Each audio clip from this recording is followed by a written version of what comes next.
Hello friends, मैं तूफान लाल फिर से स्वागत करता हूं आपका अपने यूट्यूब चैनल इंग्लिश पितामह में। और आज हम लोग पढ़ने जा रहे हैं एक नया एलबीएस, राइट? क्योंकि हम लोग अभी तक 7 एलबीएस पढ़ चुके हैं और अब हम ये 8वां एलबीएस पढ़ने जा रहे हैं।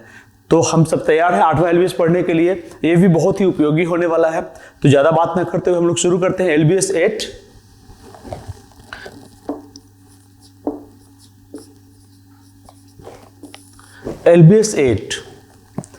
एलबीएस 8 में हम लोग पढ़ेंगे इस तरह का सेंटेंस है जिसका कि नेचर होगा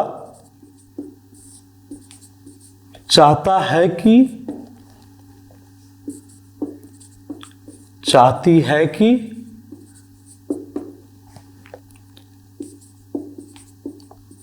चाहते हैं कि,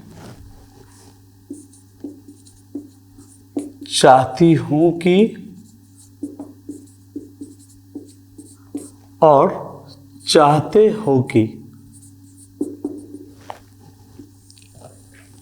एलबीएस 8 में हम लोग पढ़ेंगे चाहता है कि, चाहती है कि, चाहते हैं कि, चाहती हूं कि, चाहते हो कि। इस तरह का सेंटेंसेस जो जिससे बनेगा हम लोग, वो हमारा एलबीएस 8 होगा और इसका एक पर्टिकुलर स्ट्रक्चर होता है। उस स्ट्रक्चर पे हम लोग बनाएंगे। सबसे पहले हम लोग देख लेते हैं कि इस एलबीएस 8 का हिंदी सेंटेंसेस का रूपरेखा कैसा होता है। इसका सेंटेंस का जो रूपरेखा होगा वो ऐसा होगा। मैंने यहाँ पे 3 सेंटेंसेस लिखा है, फर्स्ट, सेकेंड एंड थर्ड।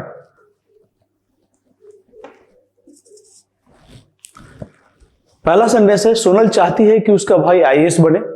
हम लोग ऐसा सेंटेंसेस काफी बोलते हैं। सोनल चाहती है कि उसका भाई आईएएस बने। हम लोग चाहते हैं कि इस नाले को साफ कर दिया जाए। मैं चाहता हूं कि तुम खुद इस काम को करवाओ। ये 3 सेंटेंस है, तीनों अलग अलग वॉइस की का सेंटेंसेस है। पहला सेंटेंस है, ये दिखा रहा है कि ये सेंटेंस जो है ये है एक्टिव। और दूसरा सेंटेंस जो है, हम लोग चाहते हैं कि इस नाले को साफ कर दिया जाए, तो या जाए जो आ जाता है ये पैसिव हो जाता है, यानी कि ये सेंटेंस है पैसिव। और तीसरा सेंटेंस है कि मैं चाहता हूं कि तुम खुद इस काम को करवाओ, तो यहां करवाओ जो है वाह आ रहा है, वाह। ये वाह क्रिया के साथ जब वाह लगता है तो आप लोग पता ही है कि ये हो जाता है कॉजेटिव, यानी कि ये सेंटेंस हमारा क्या हो गया, कॉजेटिव। तो हम लोग इस एलबीएस 8 में चाहता है कि, चाहती है कि में एक्टिव, पैसिव और कॉजेटिव, ये हमारा पहला एक्टिव था, दूसरा पैसिव है और तीसरा कॉजेटिव, यानी एपीसी, एक्टिव, पैसिव, कॉजेटिव, तीनों हम लोग एक साथ पढ़े एलबीएस 8 में। और इससे क्या होगा कि हमें एक साथ तीनों पे प्रैक्टिस होगी, और जब प्रैक्टिस होगी तो हमारा लैंग्वेज बिल्डअप काफी स्ट्रांग होगा और हमें प्रैक्टिस करने में भी मजा आएगा। तो अब हम लोग इसका स्ट्रक्चर पढ़ेंगे। आप इसका नेचर देख लीजिए एक बार, आप इस बोर्ड पे पूरी अच्छी तरह से देख ले कि एलबीएस 8 जो हमारा है वो है चाहता है कि, चाहती है कि, चाहते हैं कि, और इसका सेंटेंसेस कैसा होगा, तो वो ऐसा होगा। जिन्हें ये पहले से पता होगा उनके लिए अच्छा है कि वो प्रैक्टिस कर लेंगे, लेकिन उनके लिए भी एक फायदे की बात ये होगी कि वो एक्टिव पे तो प्रैक्टिस कर चुके होंगे, लेकिन पैसिव और कॉजेटिव वो नहीं देखे होंगे ज्यादातर। तो उनके लिए एक होगा कि हम इस बहाने वो पैसिव और कॉजेटिव इस पर भी वो फोकस कर पाएंगे, इस पर भी प्रैक्टिस कर पाएंगे। तो आइए हम लोग चलते हैं, अब इसका स्ट्रक्चर देखते हैं। सबसे पहले हम लोग इसका एक्टिव स्ट्रक्चर देखेंगे। तो इसका एक्टिव स्ट्रक्चर जो होगा वो क्या होगा, वो होगा सब्जेक्ट प्लस वांट और वांट्स, अकॉर्डिंग टू सब्जेक्ट, या कहीं वांट कहीं वांट्स होगा। उसके बाद आएगा ऑब्जेक्ट, फिर टू, और उसके बाद वर्ड वन, और फिर क्या आएगा, अदर वर्ड्स।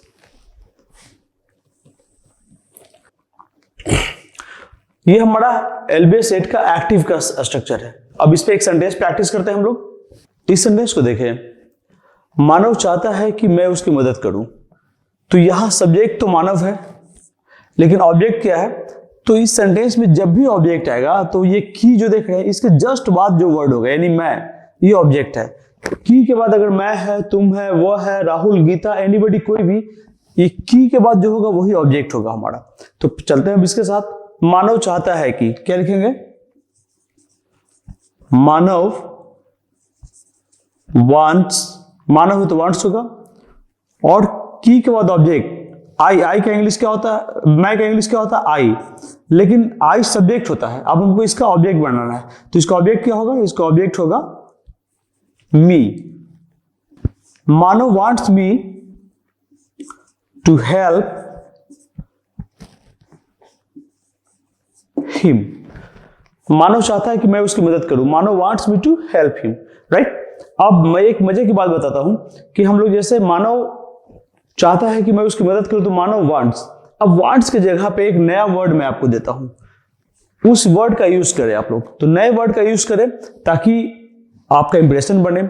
और काफी लोगों को ये नहीं पता होगा कि वांट का एक नया मीनिंग मतलब क्या होता है, इंग्लिश मीनिंग क्या होता है, तो एक नया मीनिंग मैं आपको देता हूं, लेकिन इस स्ट्रक्चर के साथ। मैं यहाँ पर आपको ऑप्शन देता हूं कि आपके पास दो स्ट्रक्चर होंगे इसके, एक सब्जेक्ट प्लस वांट और वांट्स, और एक और होगा, मैं उसको लिखता हूं।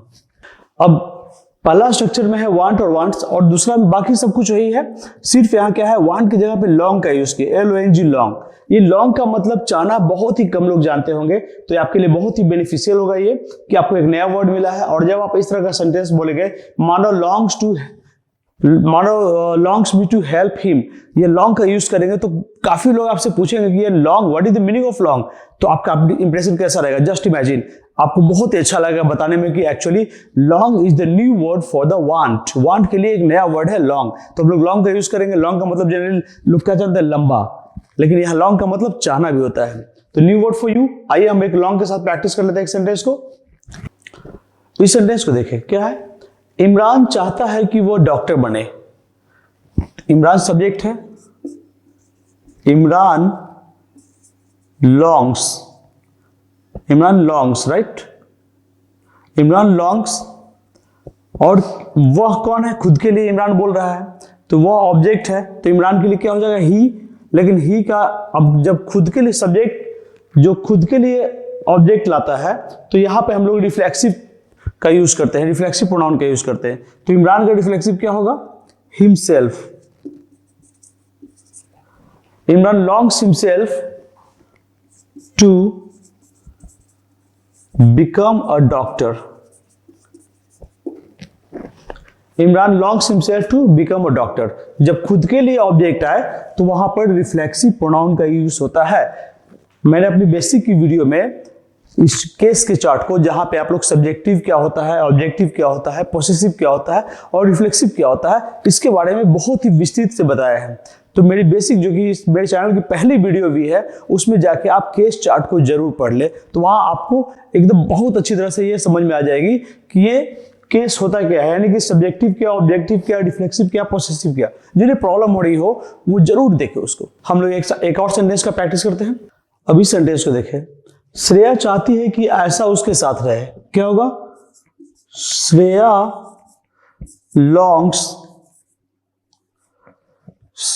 लॉन्ग्स आयशा। की के बाद क्या है, ऐसा। की के बाद जो होगा वो ऑब्जेक्ट होगा, और हमारा लॉन्ग्स के बाद क्या है, ऑब्जेक्ट है, इसलिए हम लोग यहां ऐसा लिखे, Shreya longs Ayesha to live with her. अब हम लोग वांट का प्रयोग न करके लॉन्ग्स का यूज करेंगे, तो एक नयापन हमारे सेंटेंस में रहेगा, और जब बोलेंगे तो एक नयापन हमारी बातों में भी रहेगी। तो ये आपके लिए काफी, या किसी के लिए भी, हम सब के लिए काफी यूजफुल है कि हम लोग एक नया वर्ड को इसी बहाने जान रहे हैं, समझ रहे हैं।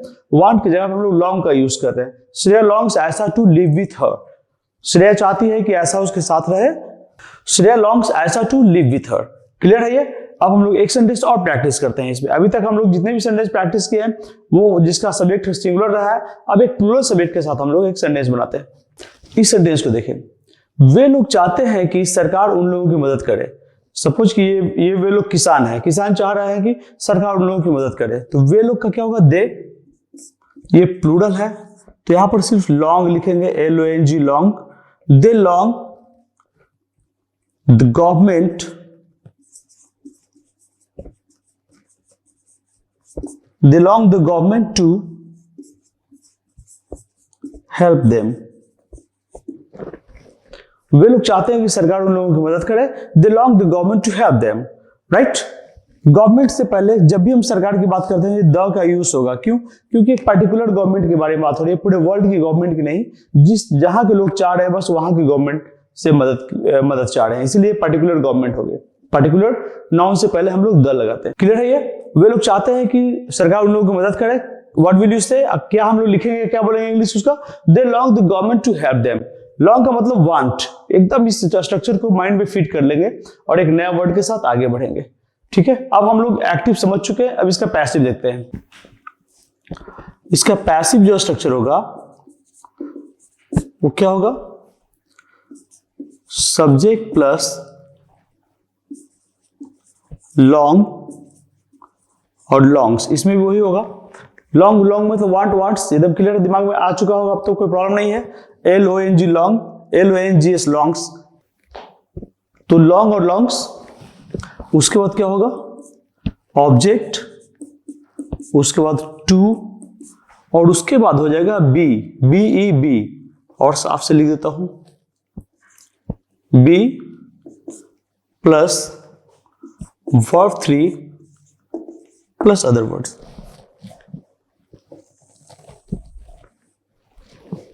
सब्जेक्ट प्लस लॉन्ग और longs plus object plus to plus be plus verb 3 plus other words. इसका सेंटेंस कैसा होगा, एक हिंदी सेंटेंस देखते हैं। सेंटेंस हमारा, राजीव चाहता है कि उस जमीन को बेच दिया जाए। What will be, Rajiv longs that land to be sold. Sell, sold, sold. Rajiv longs that land to be sold. Right? Land को हम लोग अभी यहां पे यूज कर रहे हैं बोलचाल में लैंड, लेकिन एग्जैक्ट जब भी हम लोग बोलेंगे कि that piece of land, that piece of land, ये गलत है, सिर्फ लैंड कहना गलत होता है। राइट, तो हम लोग क्या बोलेंगे, Rajiv longs that piece of land to be sold. Clear है, ये लैंड कभी भी नहीं होता है, जब भी हम लोग जमीन की बात करेंगे तो पीस ऑफ लैंड का यूज करेंगे, न कि सिर्फ land. Rajiv longs that piece of land to be sold, Rajiv चाहता है कि उस जमीन को बेच दिया जाए। Rajiv longs that piece of land to be sold. Clear है, ये पैसिव। पैसिव का एक और सेंटेंस हम लोग प्रैक्टिस करते हैं। हमारा अगला सेंटेंस क्या है, हम लोग चाहते हैं कि उन पेड़ों को काट दिया जाए। राइट, क्या होगा, we long those trees to be cut down, या सिर्फ कट का भी प्रयोग कर सकते हैं। क्लियर है, हम लोग चाहते हैं कि उन पेड़ों को काट दिया जाए। We long those trees to be cut या कट डाउन। क्लियर है ये, तो पैसिव हमारा कंप्लीट। अब हम लोग कॉस्टिव की ओर बढ़ते हैं, और अब मैं आपको बता दूं कि पैसिव और कॉस्टिव के बाद भी हम लोग अभी इसका प्रैक्टिस करेंगे कि इसका निगेटिव सेंटेंसेज और इंट्रोगेटिव सेंटेंसेज का स्ट्रक्चर कैसा होगा। किसी एक का भी हम लोग निगेटिव और इंट्रोगेटिव स्ट्रक्चर सीख जाएंगे तो बाकी का भी, मतलब अगर हम एक्टिव का भी सीख गए तो पैसिव और कॉस्टिव का भी सीख जाएंगे, क्योंकि इस पे बहुत ज्यादा चेंजिंग उन दोनों में नहीं आती है। जो एक्टिव का निगेटिव और इंट्रोगेटिव होगा सेम पैसिव और कॉस्टिव का होगा, क्योंकि यहां स्ट्रक्चर चेंज ही होता है इस टू के बाद से। राइट, यानी टू तक सेम रहेगा, जो होगा एक्टिव का वही होगा, पैसिव का वही होगा, कॉस्टिव का, और इसके बाद चेंज होता है। और निगेटिव इंट्रोगेटिव बनाने के लिए हमको सब्जेक्ट के बाद या सब्जेक्ट से पहले, बस इतना ही दूर से मतलब हम लोग को रहता है, इसके बाद कोई मीनिंग नहीं रहता है। क्लियर है ये, तो हम लोग जब किसी एक का भी निगेटिव इंट्रोगेटिव सीख जाएंगे तो बाकी दोनों का भी निगेटिव और इंट्रोगेटिव सीख जाएंगे, समझ जाएंगे। क्लियर है ये, तो हम लोग अब पैसिव का 2 सेंटेंस प्रैक्टिस कर चुके हैं। अब हम लोग LBS 8 का, जो कि चाहता है कि, चाहती है कि करके है, उसका हम लोग कॉस्टिव स्ट्रक्चर, ये पैसिव स्ट्रक्चर एक्टिव पढ़ चुके, पैसिव पढ़ चुके, अब हम लोग कॉस्टिव की तरफ बढ़ते हैं। अब हम लोग LBS 8 का कॉस्टिव पढ़ेंगे। कॉस्टिव का स्ट्रक्चर क्या होता है ये जानेंगे। राइट, तो यहां मैं लिखता हूं कॉस्टिव, CAUSATIVE, कॉस्टिव। मैं फिर से बता दूं, कॉस्टिव हिंदी का क्या होता है, इस कॉस्टिव में, हिंदी में कॉस्टिव का होता है क्या, क्रिया के साथ वा लगा हुआ होना, क्रिया के साथ वा। जैसे कोई एक क्रिया हम लिखते हैं यहां पर, तोड़ प्लस वा, क्या बन गया ये, तोड़वा। अभी तोड़वा के साथ कुछ भी हो सकता है, तोड़वाना, तोड़वा रहा, तोड़वा चुका, या तोड़वाएगा। क्लियर है, लेकिन ये तोड़ प्लस वा, तो यहां ये कॉस्टिव, ये वा का मतलब ही होता है कॉस्टिव। तो हम लोग ऐसा सेंटेंस पढ़ेंगे जिसका कि क्रिया के साथ वा लगा हुआ होगा, वो होगा हमारा कॉस्टिव। और फिर जानेंगे कि इसका इंग्लिश कैसे होगा। इसका स्ट्रक्चर होगा सब्जेक्ट प्लस, इसमें भी वही होगा लॉन्ग और longs plus object plus to. पहले बताए थे कि यहां टू तक सेम होगा, चाहे वो एक्टिव का हो या पैसिव का हो या कॉस्टिव का हो, ये टू तक, ये इस स्टेशन तक पहुंचेगा ही, वो सेम। अब यहां से, यानी ये जंक्शन है, यहां से मूव कर जाएगा, पैसिव के लिए अलग, कॉस्टिव के लिए अलग और एक्टिव के लिए अलग। तो टू के बाद यहां क्या लिखेंगे हम, यहां टू के बाद लिखेंगे हैव, राइट। और उसके बाद लिखेंगे फिर एक ऑब्जेक्ट इसमें आएगा, ऑब्जेक्ट, राइट। और उसके बाद लिखेंगे हम ऑब्जेक्ट के बाद वर्ब 3 और उसके बाद अदर वर्ड्स। यानी कि इसमें दो दो ऑब्जेक्ट है। एक ऑब्जेक्ट वो होगा जो हिंदी सेंटेंस का की के बाद आएगा, और उसके बाद एक ऑब्जेक्ट वो होगा जो वर्ब जिस पे काम करेगी, यानी वर्ब जिसको इफेक्ट करेगा, जिस पर काम होगा। तो एक हिंदी सेंटेंस हम लोग इसका प्रैक्टिस करते हैं, तब और अच्छी तरह से समझ में आएगी। आइए देखते हैं हिंदी इसका। वह चाहती है कि मैं खुद उसका काम करवा दूं। एक की है, इसके बाद ऑब्जेक्ट है जो कि मैं है, और उसके बाद है काम करवा दूं। यानी एक हमारा ये कर जो देख रहे हैं, कर, ये कर क्रिया है और इसमें वा लगा हुआ है, तो करवा ये कॉस्टिव हो गया। और क्या करवा दूं, काम, यानी वर्क। तो ये करना का ये ऑब्जेक्ट हो गया काम। तो एक ऑब्जेक्ट ये है हमारा, एक ऑब्जेक्ट ये है। देखते हैं इसका क्या होगा। वह चाहती है, वह है तो she longs me to have her work, उसका काम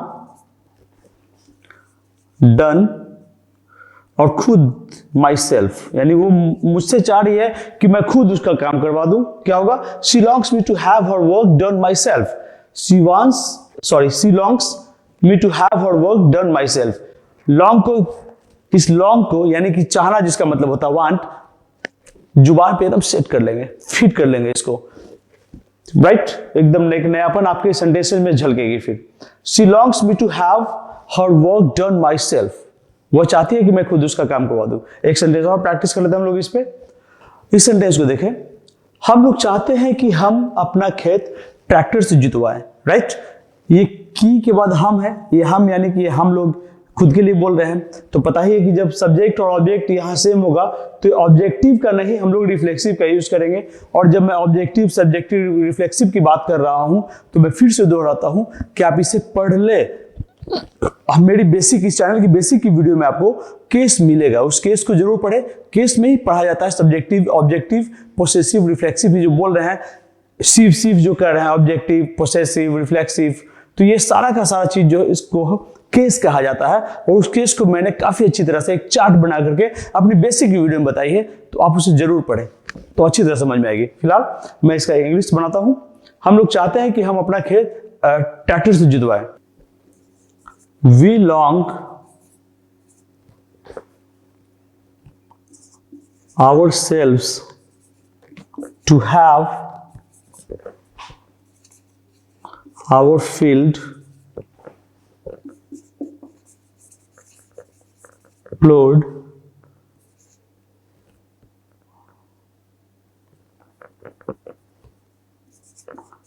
by a tractor.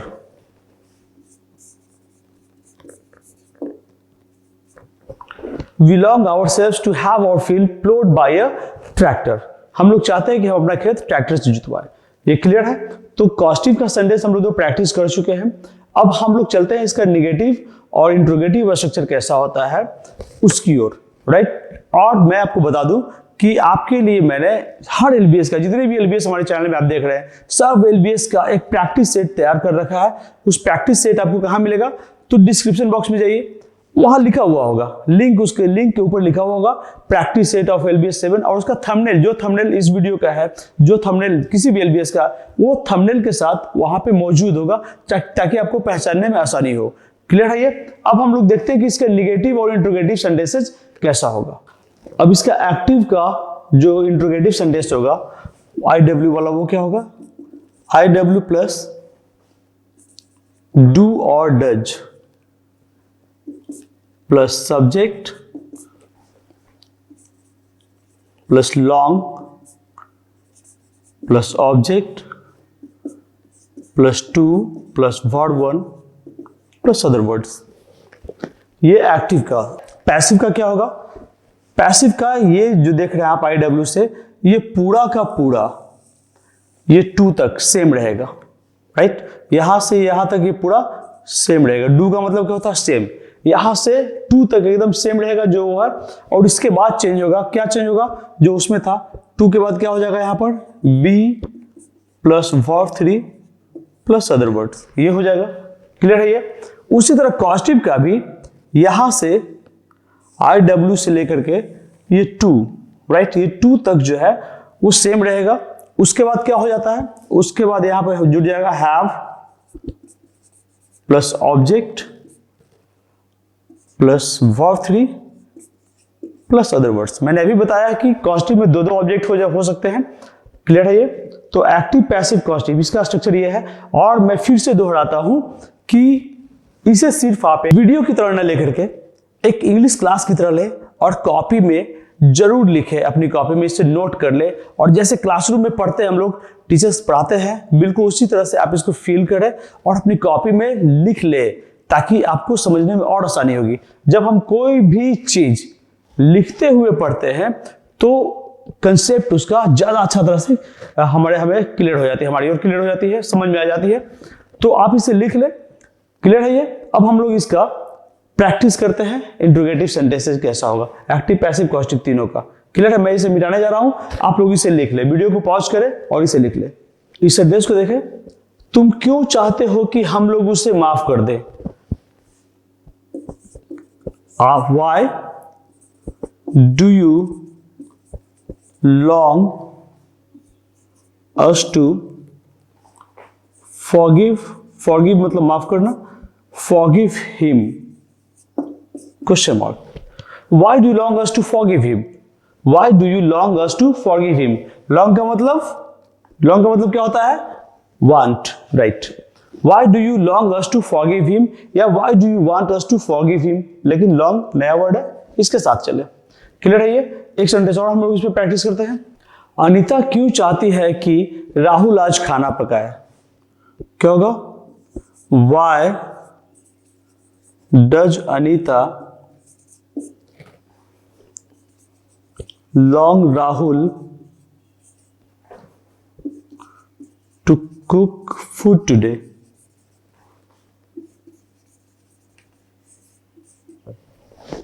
Why does Anita long Rahul to cook food today? Clear है ये? अनीता क्यों चाहती है कि राहुल आज खाना पकाए? राइट? एक हम लोग सेंटेंस देख लेते हैं इसका, कॉस्टिव या पैसिव, दोनों में से कोई एक। इस सेंटेंस को देखें। आर्यन क्यों चाहता है कि मैं उसकी किताबें बिकवा दूं? ये क्या है? एक्टिव पैसिव कॉस्टिव क्या है तीनों में? बताइए। तो ये है कॉस्टिव। क्यों? क्योंकि वाह लगा हुआ है वर्ब के साथ। यहां क्या लगा हुआ है? वाह। आप देख रहे हैं बिक वाह, यानी बेचवा दू या बिकवा दू। बिक वर्ब हो गया और इसके साथ वाह जुड़ा हुआ है, तो ये कॉस्टिव हो गया। अब इसका कॉस्टिव स्ट्रक्चर के हिसाब से बनाएंगे। क्या होगा? Why does Aryan long me to have his books sold. Clear है ये?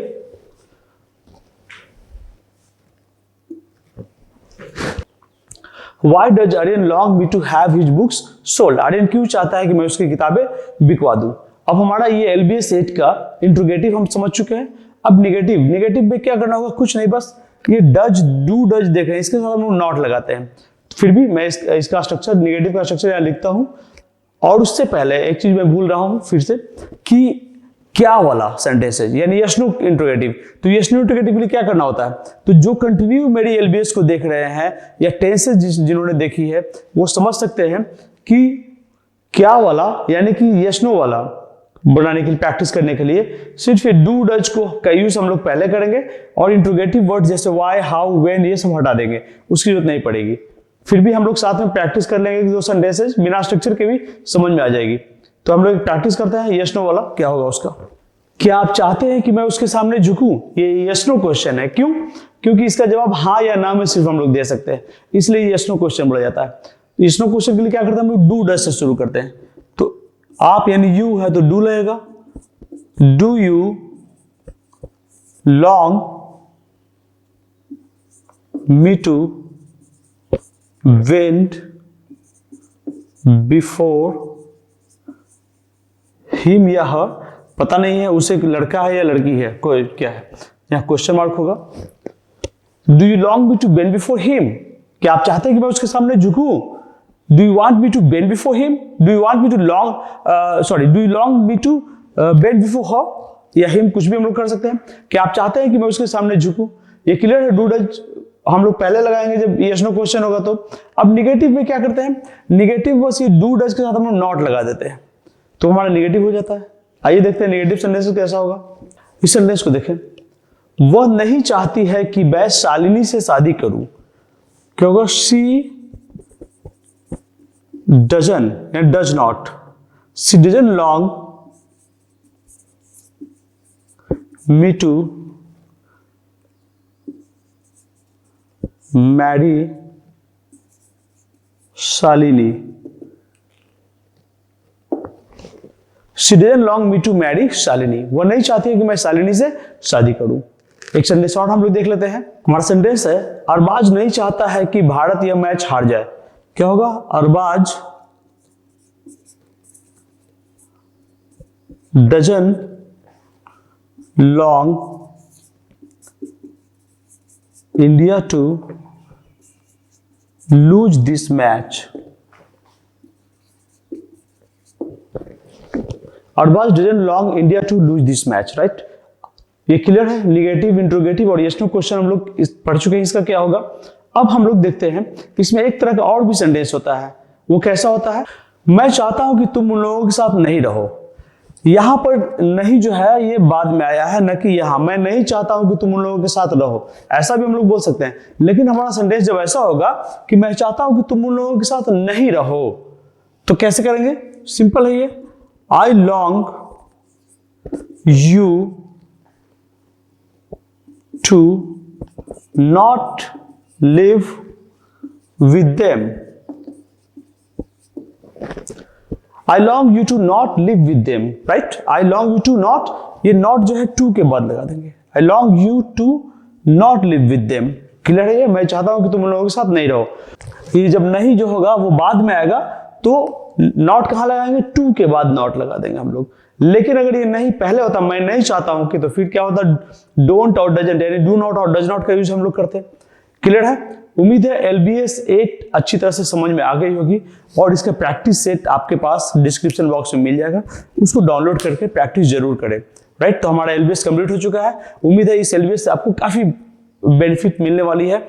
और थोड़ा सा आप क्या करेंगे कि इंग्लिश सेंटेंसेस बनाएंगे खुद से, और उस इंग्लिश सेंटेंस को बनाकर, वैसे तो प्रैक्टिस सेट में है ही इंग्लिश सेंटेंसेस भी दिया हुआ जिसका हिंदी करना है आपको, और हिंदी सेंटेंसेस भी दिया हुआ जिसका कि इंग्लिश करना है आपको। तो आप क्या करेंगे कि कहीं अगर आपको इंग्लिश सेंटेंस ऐसा लिखा हुआ मिल जाए और I long you to not live with them, I long you to go there, तो इसका हिंदी मीनिंग भी आप समझ जाएंगे। ये एक ऐसी पद्धति है, एक ऐसा पैटर्न है LBS, जिससे कि एक साथ आप बोलना, लिखना और समझने के काबिल हो पाते हैं, सक्षम हो पाते हैं, यानी तीनों एक साथ हो जाते हैं, आप उसके लायक बन जाते हैं, बोलना, लिखना और समझना। Thank you.